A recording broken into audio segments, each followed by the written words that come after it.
Assalamualaikum warahmatullahi wabarakatuh. Apa kabar anak-anak semua? Bapak harap kalian dalam keadaan sehat walafiat. Hari ini kita akan melakukan pembelajaran pendidikan agama Islam dan budi pekerti untuk kelas 5. Anak-anak, silahkan dipersiapkan buku agamanya. Kalian bisa buka bukunya. Tapi sebelum kita mulai pelajaran hari ini, mari kita berdoa pada Allah Subhanahu wa Ta'ala. Semoga yang kita pelajari hari ini bisa bermanfaat untuk kita semua. Berdoa mulai. Bismillahirrahmanirrahim. Raditu billahi rabba wa bil islami dina wa bi Muhammadin nabiyyan wa rasula. Rabbi zidni ilma warzuqni fahma.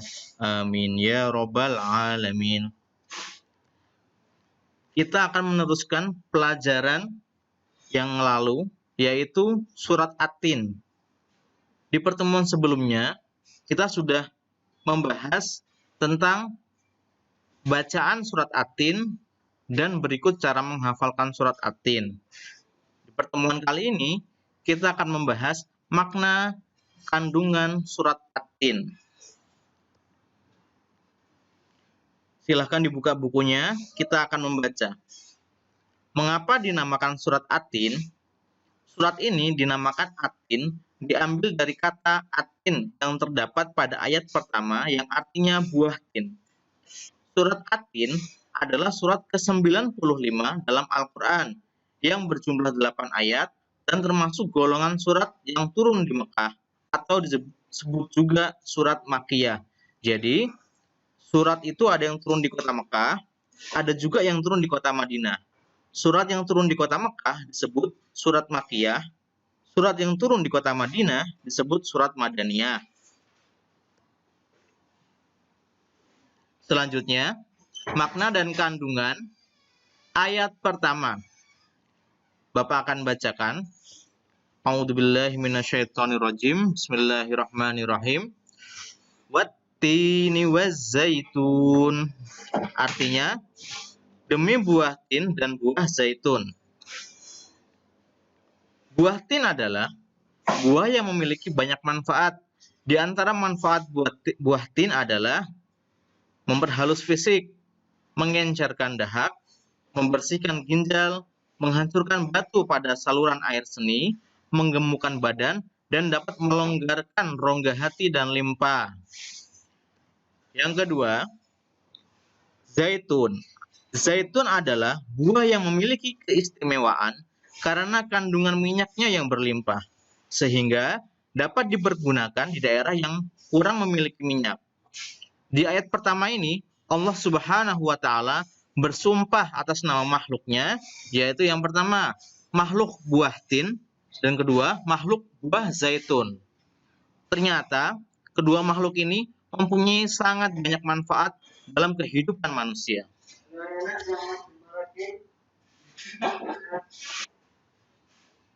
Ayat kedua, Waturi sinina, artinya, dan demi gunung Sinai.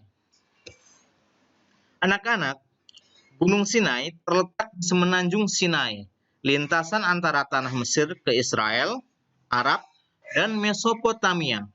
Gunung setinggi 2,285 meter ini juga dikenal dengan nama Jabal Musa atau Gunung Nabi Musa. Karena di tempat ini, Nabi Musa alaihissalam menerima wahyu pertama dan diangkat menjadi Rasul. Wahyu yang diterima oleh Nabi Musa ini kemudian menjadi kitab pada saat itu, yaitu kitab Taurat. Ayat ketiga, Wahadzal baladil amin, artinya, dan demi negeri yang aman ini. Yang dimaksud dengan negeri yang aman adalah kota Mekah. Kota ini disebut dengan kota yang aman karena siapapun yang memasukinya terjaga keamanan dan keselamatannya. Kota Mekah juga disebut sebagai Ummul Qura dan tanah yang aman. Kota ini banyak menyimpan sejarah sejak zaman Nabi Ibrahim alaihissalam. Nah, di ayat 1 sampai ayat ketiga, Allah Subhanahu wa taala bersumpah atas makhluk-makhluknya. Di ayat pertama, Allah bersumpah atas nama buah tin dan buah zaitun.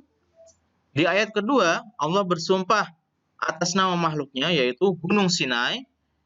Di ayat ketiga, Allah Subhanahu wa taala bersumpah atas nama kota Mekah. Nah, bersumpah atas nama makhluk ini hanya boleh dilakukan oleh Allah Subhanahu wa taala. Namun kita sebagai makhluk hanya boleh bersumpah atas nama Allah Subhanahu wa taala. Kita tidak boleh bersumpah atas nama makhluk, misalnya atas nama Rasul, tidak boleh. Atas nama orang tua kita tidak boleh. Kita hanya boleh bersumpah atas nama Allah Subhanahu wa taala. Ayat keempat. Laqad khalaqnal insana fi ahsani taqwim. Artinya, sesungguhnya kami telah menciptakan manusia dalam bentuk yang sebaik-baiknya. Nah, Allah Subhanahu wa taala menjadikan manusia dalam sebaik-baik bentuk. Proses kejadian manusia tidak sama dengan kejadian makhluk-makhluk lain. Manusia memiliki akal, jasmani, rohani, dan nafsu.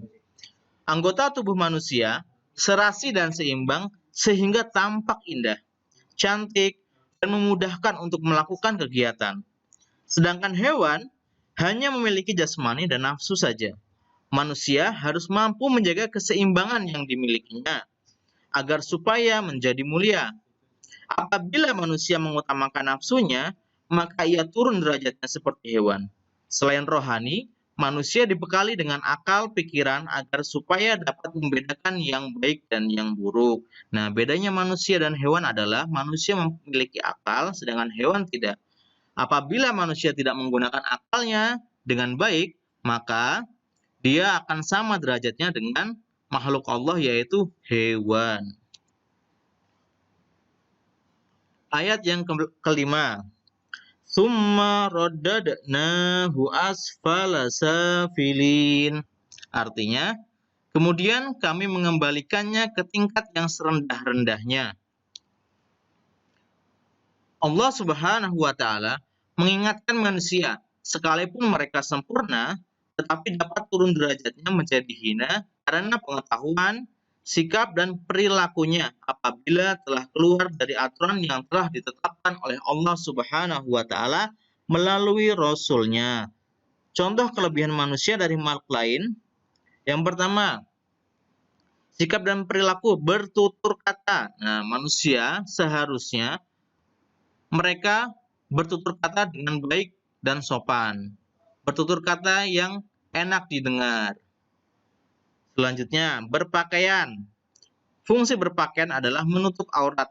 Apabila manusia berpakaian tapi tidak menutup aurat, maka dia akan sama derajatnya dengan hewan.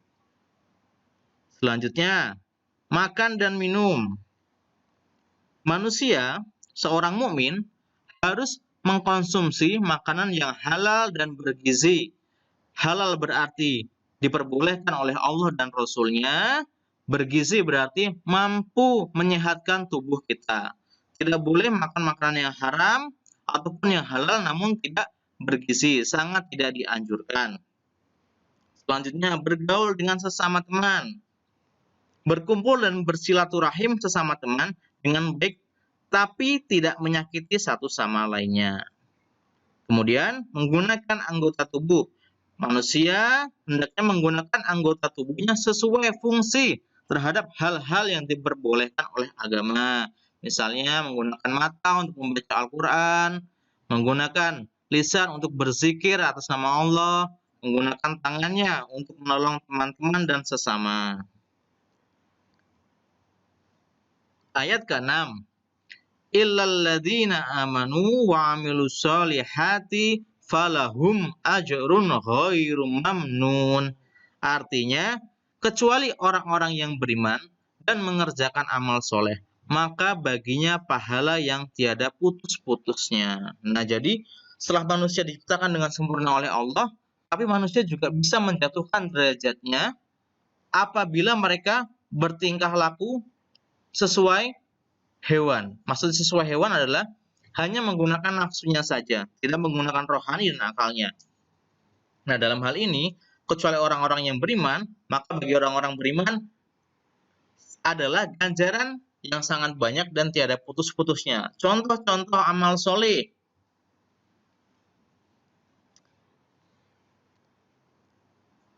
Yang pertama, selalu beribadah kepada Allah Subhanahu wa Ta'ala. Beribadah banyak macamnya: sholat, puasa, zikir, zakat, sodakoh, naik haji, dan lain sebagainya. Yang kedua, gemar bersedekah kepada yang membutuhkan. Jadi kita bersedekah membantu orang-orang yang membutuhkan, misalnya tetangga kita. Kita tahu tetangga kita belum makan, kita harus sedekahkan makanan pada tetangga kita. Ataupun ada orang yang meminta-minta rezeki dari kita, maka sebaiknya sisihkan rezeki kita untuk membagi kepada sesama.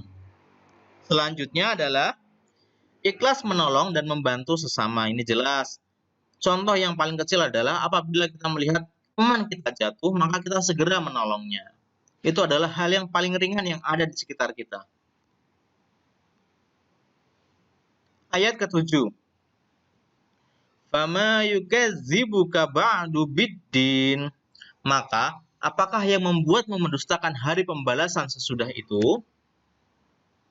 Pada hari kiamat nanti, ada hari pembalasan terhadap perbuatan manusia yang baik dan buruk ketika hidup di dunia.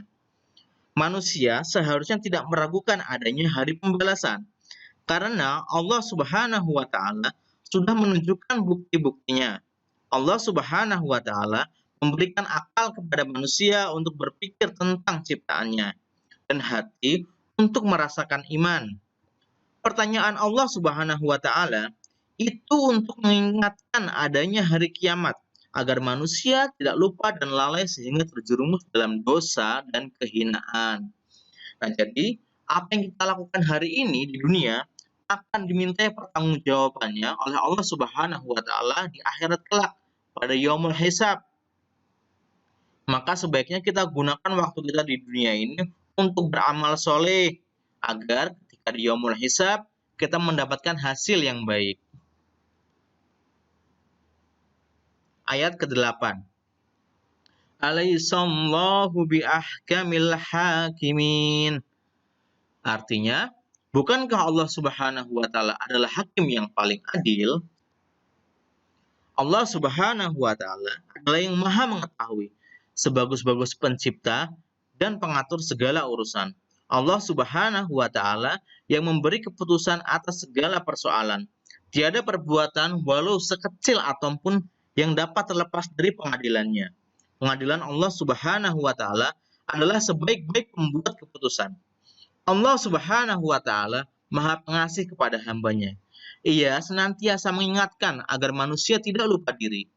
Jika ternyata manusia masih melakukan dosa, maka karena keadilannya, manusia akan menanggung akibat dan pembalasan atas dosanya itu. Allah Subhanahu wa Ta'ala juga telah menyiapkan kenikmatan bagi orang-orang yang menjalankan syariatnya. Jadi, kita tidak perlu ragu bahwasannya Allah itu maha adil. Kita melakukan kebaikan walaupun sekecil biji zarah akan dibalas oleh Allah. Kita melakukan keburukan walaupun sekecil biji zarah, Allah juga akan membalasnya. Karena Allah adalah hakim yang paling adil. Nah, pembelajaran hari ini cukup sampai di sini. Sebelum kita sudahi pelajaran hari ini, mari kita baca doa kafaratul majlis. Subhanakallahumma wa bihamdika asyhadu an la ilaha illa anta astaghfiruka wa atubu ilaik. Wassalamualaikum warahmatullahi wabarakatuh. Wis. Wis.